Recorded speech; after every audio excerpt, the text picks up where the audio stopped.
بسم اللہ الرحمن الرحیم۔ السلام علیکم ورحمۃ اللہ وبرکاتہ۔ آج ہم آپ کو ایک قرآنی واقعہ سنانے جا رہے ہیں۔ اس حوالے سے مکمل سورت قرآن میں نازل ہوئی ہے۔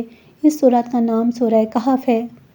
اصحاب کہف کون تھے، کتنے تھے اور ان کے ساتھ کون سا جانور تھا، اور ان کو اللہ تعالیٰ نے کتنے عرصے سلا کے رکھا، یہ سب جاننے کے لیے آپ اس ویڈیو کو اینڈ تک ضرور دیکھیے گا۔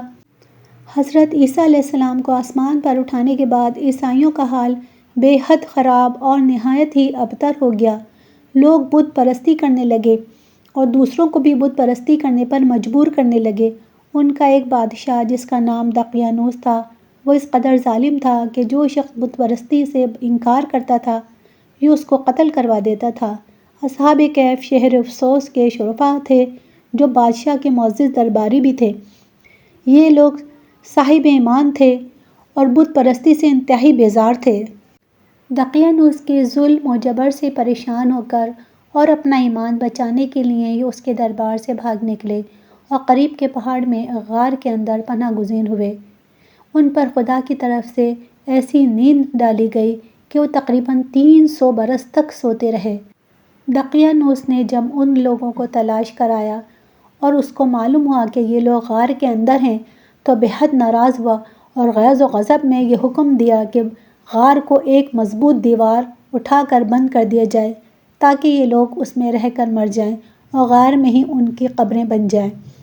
روایت بتاتی ہے کہ دقیانوس نے جس شخص کے سپرد یہ کام کیا تھا وہ بہت ہی نیک دل اور صاحب ایمان آدمی تھا۔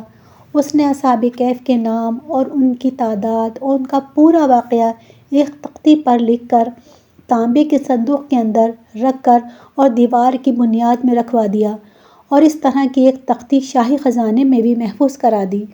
کچھ دنوں کے بعد دقیانوس بادشاہ مر گیا اور سلطنتیں بدلتی رہیں، یہاں تک کہ ایک نیک دل اور انصاف پرور بادشاہ جس کا نام بیدروس تھا تخت نشین ہوا، جس نے 68 سال تک بہت شان و شوکت سے حکومت کی۔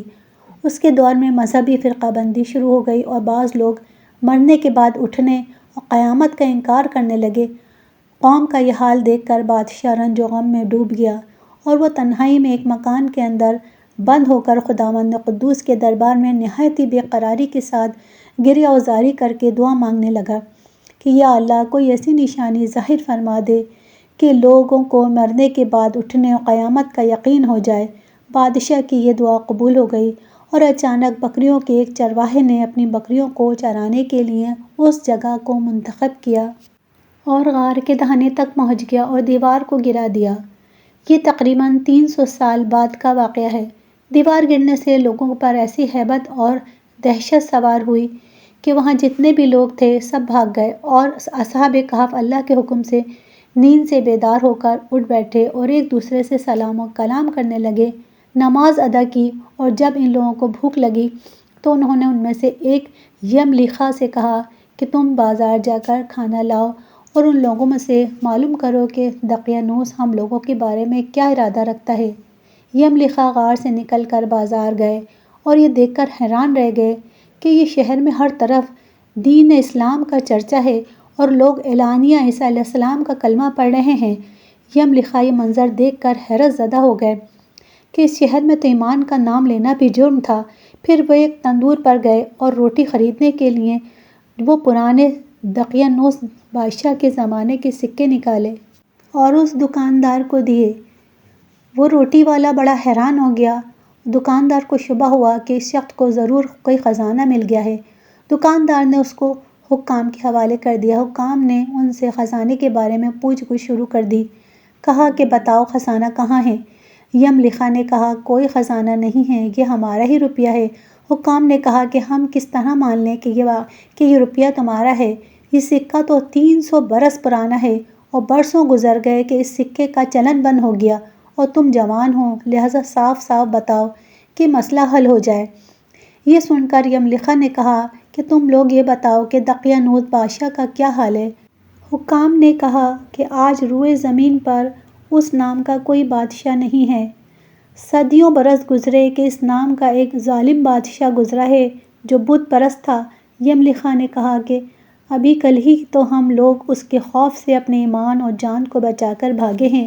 میرے ساتھی قریبی کے غار میں موجود ہیں، تم لوگ میرے ساتھ چلو، میں تم لوگوں کو ان سے ملا دوں گا۔ تو پھر حکام اور شہر کے لوگ کثیر تعداد میں اس غار کے پاس پہنچے۔ اصحاب کہف یملیخا کے انتظار میں تھے۔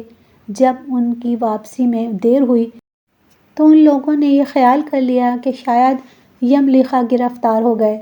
جب غار کے باہر بہت سارے آدمی کا شور ان لوگوں نے سنا تو سمجھ بیٹھے کہ شاید دقیانوس کی فوج ہماری گرفتاری کے لیے آن پہنچی ہے، تو یہ لوگ عبادت الہی میں مشغول ہو گئے۔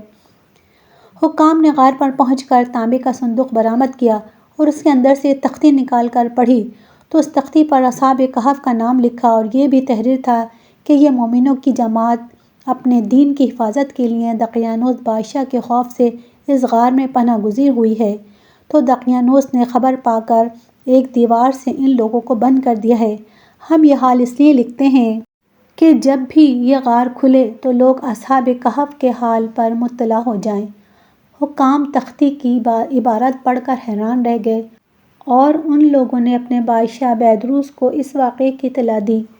فوراً ہی بیدروس بادشاہ اپنے وزیروں کو فوج کو لے کر غار کے پاس پہنچا تو اصحاب کہف نے غار سے نکل کر بادشاہ سے ملاقات کی اور اپنا سارا واقعہ بادشاہ کو سنایا۔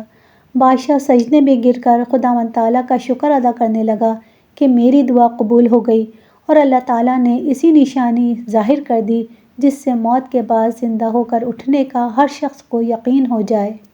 300 سال بعد یہ بندے نیند سے بیدار ہو سکتے ہیں اور ان کے جسم بھی سلامت ہیں، یہ جوان بھی ہیں، ان کے جسم پر کوئی فرق بھی نہیں پڑا۔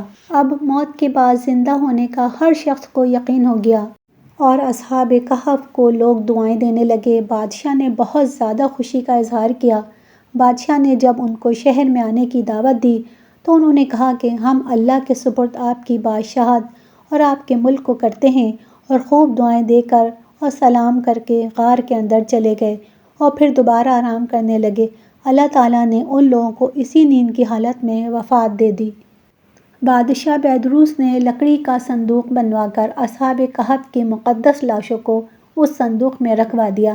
اللہ تعالیٰ نے اصحاب کہف کا ایسا رعب لوگوں کے دلوں میں پیدا کر دیا کہ کسی کی مجال نہیں کہ غار کے منہ تک جا سکے۔ اس طرح اصحاب کہف کی لاشوں کا اللہ تعالیٰ نے سامان کر دیا۔ پھر بیدروس بادشاہ نے غار کے منہ پر ایک مسجد بنوا دی اور سالانہ ایک دن مقرر کر دیا کہ تمام شہر والے اس دن عید کی طرح زیارت کرنے آیا کریں۔ سبحان اللہ! ہر سال اصحاب کہف کے مزار کی لوگ زیارت کرنے آتے۔ اصحاب کہف کی تعداد کتنی تھی اور اصحاب کہف کی تعداد کا جب لوگوں میں اختلاف ہوا تو سورہ کہف کی آیت نمبر 22 نازل ہوئی۔ حضرت عبداللہ ابن عباس رحمۃ اللہ علیہ نے فرمایا کہ میں انہی کم لوگوں میں سے ہوں جو اصحاب کہف کی تعداد کو جانتے ہیں۔ پھر آپ نے فرمایا اصحاب کہف کی تعداد 7 ہے اور 8واں ان کا کتا ہے، اور ان کے نام کتابوں میں اس طرح لکھے ہیں: مسملینہ، تونس، یملیخا، نینوس، ساریونس، زرومانس، فلسطونس۔ یہ آخری چرواہ تھے جو راستے میں ساتھ ہو لیے تھے، اور ان کے کتے کا نام قطمیر تھا۔